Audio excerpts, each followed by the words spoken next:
Lok Sabha speaker ഓം ബിർളയെ പോലെ ഇത്ര നെറുകെട്ട ഒരു ആൾ ഇന്ത്യയിലുണ്ടോ എന്ന് സംശയമാണ്. സ്പീക്കർ പദത്തിന്റെ എല്ലാ മഹത്വവും അയാൾ പൂർണ്ണമായി നശിപ്പിച്ചിരിക്കുകയാണ്.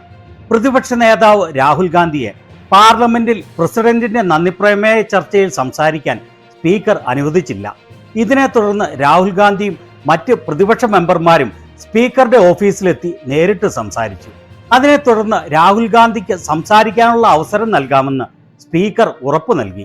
എല്ലാവരുടെയും മുൻപിൽ വെച്ച് ഈ ഉറപ്പു നൽകിയ സ്പീക്കർ പാർലമെന്റിൽ എത്തിയപ്പോൾ യാതൊരു നാണവുമില്ലാതെ അദ്ദേഹത്തെ വഞ്ചിക്കുകയും ഈ വാക്ക് കൊടുത്ത കാര്യം അനുവദിക്കാതിരിക്കുകയും ചെയ്തു. അതുമാത്രവുമല്ല, രാവിലെ വന്ന ശേഷം ഉടനെ സംസാരിക്കാൻ അവസരം നൽകാമെന്ന് പറഞ്ഞിട്ട് അയാൾ സഭയിൽ നിന്ന് കടന്നു കളയുകയാണ് ഉണ്ടായത്. ഈ കാര്യങ്ങളെല്ലാം നമുക്ക് വ്യക്തമായി അവലോകനം ചെയ്യാം. ചാനൽ സബ്സ്ക്രൈബ് ചെയ്യാത്തവർ സബ്സ്ക്രൈബ് ചെയ്യാൻ മറക്കല്ലേ. പ്രതിപക്ഷ നേതാവിനെ പാർലമെന്റിൽ സംസാരിക്കാൻ അനുവദിക്കാത്തത് വലിയ തലവേദനയായി മാറിയിരിക്കുകയാണ് ഭരണകക്ഷി അംഗങ്ങൾക്ക്. മോദി സഭ വിട്ട് ഒളിച്ചോടി വിദേശ രാജ്യത്തേക്ക് കടന്നു കളഞ്ഞു. പിന്നീട് രാഹുൽ ഗാന്ധിയും സംഘവും സ്പീക്കറിന്റെ ഓഫീസിൽ നേരിട്ട് ചെന്ന് സ്പീക്കറുമായി സംസാരിക്കുകയും രാഹുൽ ഗാന്ധിക്ക് സംസാരിക്കാൻ അവസരം നൽകാമെന്ന് സ്പീക്കർ ഓം ബിർള ഉറപ്പു നൽകുകയും ചെയ്തു. അതിനുശേഷം സഭ ചേർന്നപ്പോൾ സംഭവിച്ച കാര്യം കണ്ടുകൊള്ളൂ.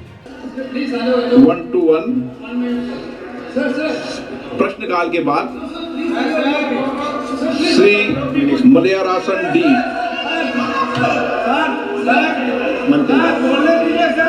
माननीय मंत्री महोदय, हाँ, सबको बोलने का अवसर मिलेगा. ये सदन सबको अपनी बात अवसर देगा. अभी प्रश्नकाल के अंदर उनका अगर प्रश्न है तो निश्चित रूप से अवसर देंगे. ये प्रश्नकाल है. प्रश्नकाल के बाद जब भी माननीय सदस्य चाहेंगे जब उनको बोलने का पूरा अवसर देगा. ഇവിടെ രാവിലെ 11 മണിക്ക് സഭ ചേർന്നപ്പോൾ ഓം ബിർളയോട് രാഹുൽ ഗാന്ധിയെ സംസാരിക്കാൻ അനുവദിക്കാം എന്ന് വാക്കുകൊടുത്ത കാര്യം അവർ ഓർമ്മിപ്പിക്കുകയാണ്. അപ്പോൾ അയാൾ ഏതാനും നിമിഷം മുൻപ് കൊടുത്ത വാക്ക് മറന്ന് പറയുന്നത് അവസരം നൽകാം, എല്ലാവർക്കും അവസരം നൽകാം, ചോദ്യോത്തരവേള കഴിയുമ്പോൾ രാഹുൽ ഗാന്ധിക്ക് സംസാരിക്കാൻ അവസരം നൽകാമെന്നാണ്. രാവിലെ സഭ ചേരുമ്പോൾ തന്നെ രാഹുൽ ഗാന്ധിക്ക് സംസാരിക്കാനുള്ള അവസരം കൊടുക്കാമെന്നാണ് അയാൾ വാക്ക് കൊടുത്തത്. എന്നാൽ ചോദ്യോത്തരവേളയ്ക്ക് ശേഷം സംസാരിക്കാൻ അവസരം നൽകാമെന്ന് ഇവിടെ ഉരുണ്ട് കളിച്ച് പറഞ്ഞിട്ട് അയാൾ സഭ 12 മണി വരെ നിർത്തിവെച്ച് 1 മിനിറ്റ് കൊണ്ട് സഭയിൽ നിന്ന് കടന്നു കളഞ്ഞു. പിന്നീട് സംഭവിച്ചത് എന്താണ് എന്നറിയാമോ? केंद्रीय बजट पर सामान्य चर्चा doctor Shashi Tharoor only. So the name that is given, Dr. Shashi Tharoor.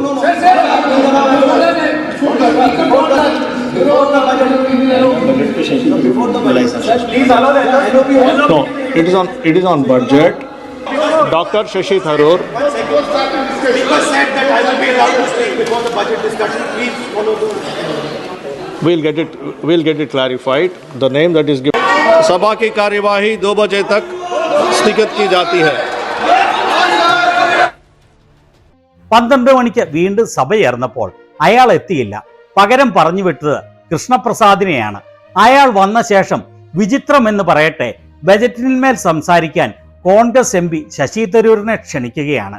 Rahul ഗാന്ധിക്ക് ചോദ്യോത്തരവേള കഴിഞ്ഞ് സംസാരിക്കാൻ അവസരം നൽകാമെന്ന് ഓം ബിർള പറഞ്ഞതും അയാളെ നേരിട്ട് ഓഫീസിൽ ചെന്ന് കണ്ടപ്പോൾ രാവിലെ തന്നെ സംസാരിക്കാൻ അവസരം നൽകാമെന്ന് വാക്ക് നൽകിയതും പ്രതിപക്ഷ അംഗങ്ങൾ ഓർമ്മിപ്പിക്കുകയാണ്.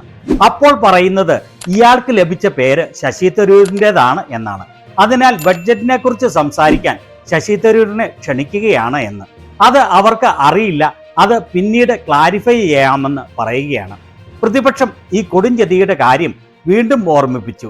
പ്രതിപക്ഷ നേതാവിനെ സംസാരിക്കാൻ അനുവദിക്കണം എന്ന് പറഞ്ഞപ്പോൾ ഉടനെ തന്നെ അയാൾ 2 മണി വരെ സഭ നിർത്തിവെച്ചു. പിന്നീട് സംഭവിച്ചത് അതിലും വിചിത്രമാണ്. अभी केंद्रीय बजट पर चर्चा होगी. माननीय सदस्यगण, प्लीज आप सब बैठिए. माननीय सदस्य बोल रहे हैं.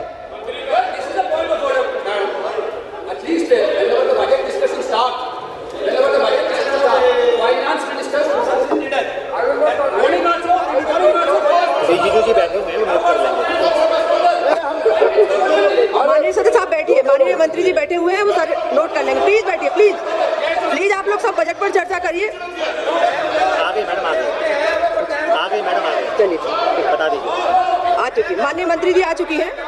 प्लीज बैठिए, आप बैठिए तो सही कि बजट पर चर्चा होगी। प्लीज माननीय सदस्य आप सभी लोग बैठिए।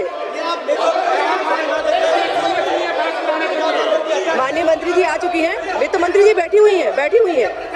आप तो बैठिए सब लोग। माननीय सदस्य प्लीज बैठिए, आप लोग।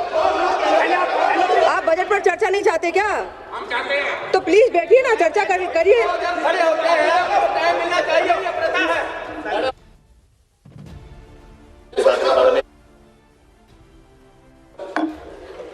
माननीय सदस्य प्लीज आप बोलिए। Doctor Shashi Tharoor ji. Madam, it's a tradition of the House that the LOP can speak when he wishes to say something, and he will yield to me after that, ma'am. माननीय सदस्य अगर आप बजट पर बोलना चाहते हैं तो प्लीज आप बोलिए, कोई दिक्कत नहीं है। आप पहले स्पीकर के रूप में बोलिए। 2 മണിക്ക് സഭ ചേർന്നപ്പോൾ സ്പീക്കർ ചെയറിൽ വന്നത് മറ്റൊരാളാണ്, സന്ധ്യ റായ്. അവരും ഈ കാര്യങ്ങളൊന്നും തനിക്ക് അറിയില്ല, രാഹുൽ ഗാന്ധിക്ക് സംസാരിക്കാൻ അവസരം കൊടുക്കാമെന്ന് പറഞ്ഞത് തനിക്ക് അറിയില്ല എന്ന് പറയുന്നു. 3ാമത്തെ ആളാണ് ഇവിടെ വരുന്നത് സ്പീക്കറായി എന്ന് ഓർക്കണം. ഓം ബിർള കടന്നു കളഞ്ഞു. അവരും ശശി തരൂരിനെ സംസാരിക്കാൻ ക്ഷണിക്കുകയാണ്. എന്നാൽ രാഹുൽ ഗാന്ധി സ്പീക്കറെ പോയി കണ്ടപ്പോൾ തനിക്ക് സംസാരിക്കാൻ അവസരം നൽകാമെന്ന് വാക്ക് പറഞ്ഞ കാര്യം ഇവിടെ ഉയർത്തുന്നു. അദ്ദേഹം പറയാൻ ഉദ്ദേശിച്ച കാര്യങ്ങൾ പറയാൻ സമ്മതിക്കുകയില്ല എന്ന് സ്പീക്കർ പറയുന്നു. അതുപോലെ നിങ്ങൾക്ക് കേൾക്കാം, ഭരണപക്ഷത്തു നിന്ന് കിരൺ റിജിജുവും മറ്റും വിളിച്ചു പറയുന്നത് നോ പറ്റുകയില്ല എന്ന്. എന്തുകൊണ്ടാണ് പ്രതിപക്ഷ നേതാവിന് സംസാരിക്കാൻ അവസരം കൊടുക്കാം എന്ന് വാക്ക് നൽകിയിട്ടും അത് അനുവദിക്കാത്തത്? 1 घंटा पहले स्पीकर साहब के पास हम गए, मैंने member of the house went, and speaker committed to us, personally committed to us, that I will be allowed to speak here and raise some points before the budget discussion. Now you are going back on your word, so I'd like to know, am I allowed to speak those points or not? No.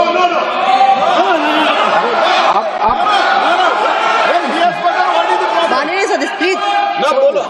नहीं, वो सुनना नहीं चाहते, छोड़ दीजिए, तो वो अपने आप कमिटमेंट ले लेंगे।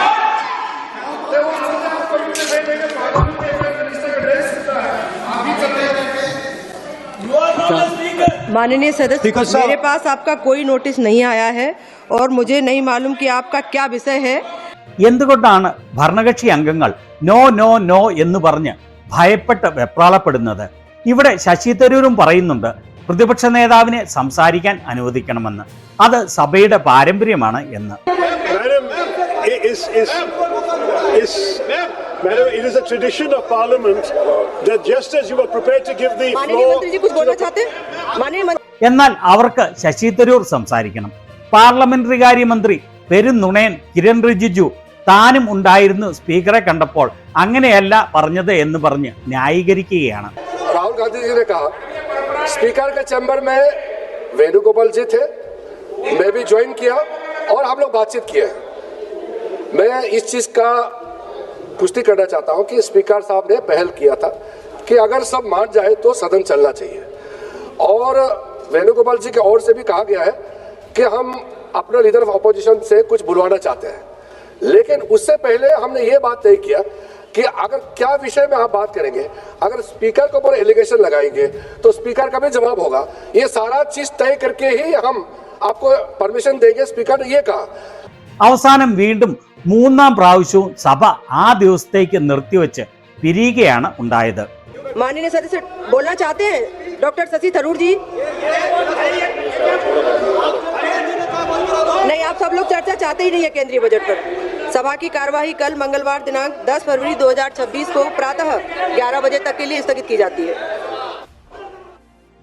ഇത്തരത്തിൽ യാതൊരു മടിയും കൂടാതെയാണ് ഓം ബിർള തുറന്നു പറഞ്ഞ വാക്ക് പാലിക്കാതെ ഇരിക്കുകയും സഭയിൽ വരാതെ ഇരിക്കുകയും തനിക്ക് പകരം ഓരോ പ്രാവശ്യവും വേറെ ആളുകളെ സഭ ചെയർ ചെയ്യാൻ വിട്ട് മുങ്ങിക്കളയുകയും ചെയ്യുന്നത്.